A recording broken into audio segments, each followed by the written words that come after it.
आपने एकदम सही वीडियो सेलेक्ट किया है। तो इस वीडियो में आपको बहुत फ़ायदा होने वाला है। तो हेलो एवरीवन, इस वीडियो में हम लोग जीवन की मौलिक इकाई क्लास 9 का बायो का चैप्टर है, उसका टॉप 40 MCQ देखेंगे जो बोर्ड एग्ज़ाम में 90% आते ही आते हैं। तो चलिए इन्हें देख लेते हैं। तो पहला क्वेश्चन है, जीवन की मौलिक इकाई क्या है? तो इसका राइट आंसर है कोशिका। ये चैप्टर का फर्स्ट लाइन है। सर्वप्रथम कोशिका की खोज किसने की? Robert Hooke. तो ये आपको बेसिक है जो याद रखना है।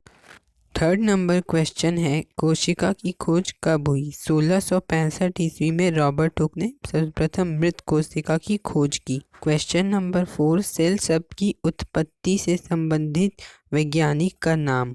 तो इसका आंसर भी रॉबर्ट हुक।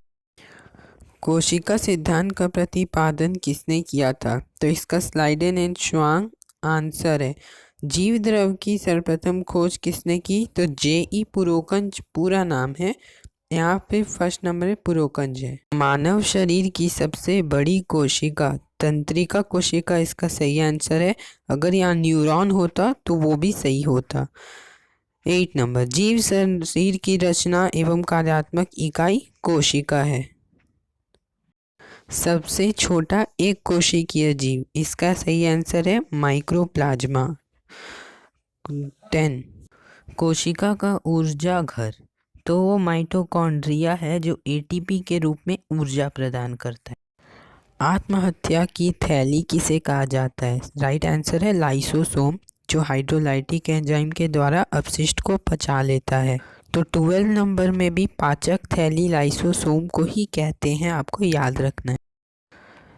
पादप कोशिका का रसोई घर किसे कहा जाता है? तो इसका राइट आंसर है हरित लवक, जहां भोजन तैयार होता है पौधों के लिए। 14, पादप कोशिका का बाहरी आवरण कोशिका भित्ति कहलाता है जो सेल्यूलोज का बनता है। 15 नंबर, पादप कोशिका के चारों तरफ पाई जाने वाली झिल्ली को प्लाज्मा झिल्ली कहते हैं। 16, तारक केंद्रक का कार्य है तुरको निर्माण। तो चलिए नेक्स्ट देखते हैं। 17 नंबर, केंद्रक में पाए जाते हैं? तो सही आंसर है क्रोमोसोम, जिसे गुणसूत्र भी कहते हैं। 18 नंबर, इनमें से प्रोटीन निर्माण का केंद्र है राइबोसोम, जो RER पर राइबोसोम जो लगे हो उन्हीं के द्वारा संश्लेषित। नेक्स्ट है, पादप कोशिका का कौन सा भाग निर्जीव होता है? तो इसका राइट आंसर है कोशिका भित्ति।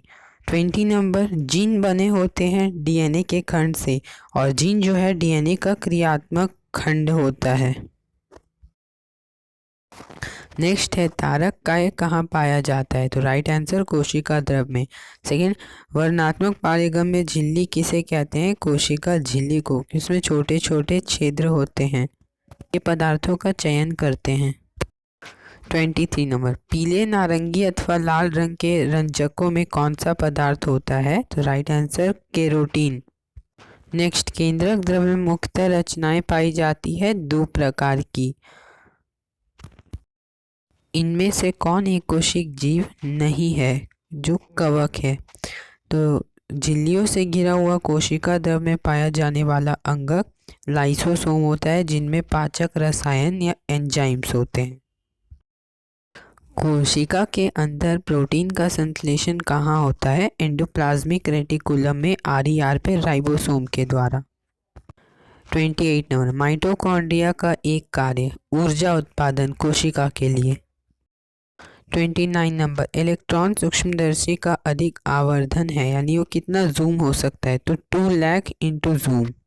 30 नंबर, कोशिका अंगक में ATP का निर्माण माइटोकॉन्ड्रिया करती है। नेक्स्ट देखते हैं, पादप और जंतु कोशिका में प्रमुख अंतर है पोषण संबंधी अंतर। 32 नंबर, लाइसोसोम के निर्माण में कौन सा कोशिकांग सहायक है? गोल्जी उपकरण, जिनके द्वारा लाइसोसोम बनते हैं। नेक्स्ट, कोशिका में विष तथा दवाओं के जहरीलेपन को समाप्त करने में सहायक अंग अंतर्द्रवी जालिका, जो SER के द्वारा। नेक्स्ट है, रंगीन प्लास्टिड को क्या कहते हैं? तो इसका राइट आंसर क्रोमोप्लास्ट। नेक्स्ट है, श्वेत तथा रंगीन प्लास्टिड को क्या कहते हैं? राइट आंसर है ल्यूकोप्लास्ट, जिनमें तेल, वसा इत्यादि संचित होते हैं। नेक्स्ट है प्रकाश संश्लेषण के लिए आवश्यक लवक, तो क्लोरोप्लास्ट। नेक्स्ट है कोशिका में क्रोमोसोम कहाँ पाए जाते हैं, तो इसका सबको आंसर पता होगा, केंद्रक। नेक्स्ट, पादप कोशिका की भित्ति किस पदार्थ से बनती है, तो इसका आंसर है सेल्यूलोज, जो एक जटिल पदार्थ है। तो आखिरी और मोस्ट इम्पॉर्टेंट एमसीक्यू है, कोशिका झिल्ली किस में उपस्थित होती है, तो भाई कोशिका झिल्ली पादप जंतु दोनों में होता है, पर कोशिका भित्ति से पादप में होता है, तो ये डिफरेंस आपको याद रखना है। वीडियो अच्छी लगी हो तो वीडियो को लाइक कीजिए एंड ज़्यादा से ज़्यादा शेयर कीजिए एंड चैनल को सब्सक्राइब कीजिए, ताकि ऐसे ही इम्पॉर्टेंट एमसीक्यू आपको वीडियो में देखने को मिले। Thank you.